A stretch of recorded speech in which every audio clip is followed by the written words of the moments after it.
This is Arc at Yinnar. Yinnar is a little place on a road that doesn't seem to go anywhere, but it always comes to the gallery at Arc in Yinnar. At the moment, showing until the 13th of July, is an exhibition of refractions by Ian Mitchell of Traralgon.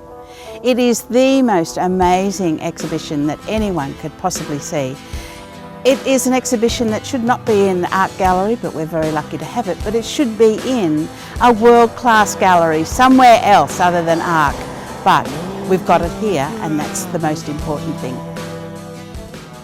The exhibition is called Robot Refraction. 2 parts, Refraction being the comic and Robot being the experimentation into 3D animation. Well, the comic, I actually originally wrote a small story in high school. The comic was an expression of depression, and that has fleshed itself out into an 11-chapter comic, and that's going to become a short film. To do 3D animation, I needed to have simple projects to work on, and Robots was that.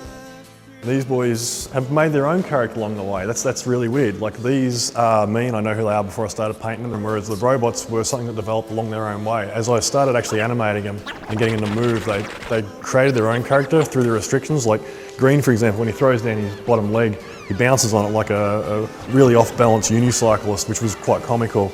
Blue, you know, I didn't expect him to walk. I didn't ever plan for Blue to walk, but he breaks the rules. He's got knees, but he's allowed to because he's got no shield generator. These boys have got shields. Blue hasn't. I was after, you know, a big epic project to make me force myself to refract and sit at the desk, and that's what I've done. The robots have become my refraction because doing that paper sculpture thing, it's endless. It's absolutely endless. The stuff you can do, the stuff you can build, the lightweight, the strength of paper and super glue. I think it's an untapped modelling style. It's cheap, clean, easy.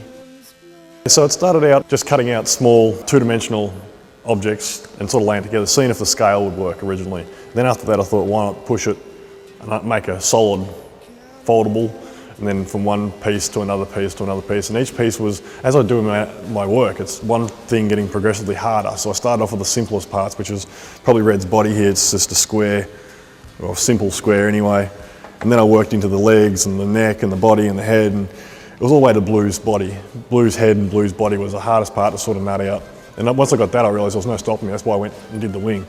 Yeah, then the wing just happened. I just kept on going at it, but it took 6 months and about $1,000's worth of materials, but well worth the effort, because proof, you can do that. As long as you keep all your scales, you know, everything to scale, you can achieve these sort of things. And yeah. Very happy with the result. As long as it was flat, as long as it was to scale, as long as it was right, as long as you do your prototyping, it all works. Stick to the plan. That's the main thing, stick to the plan.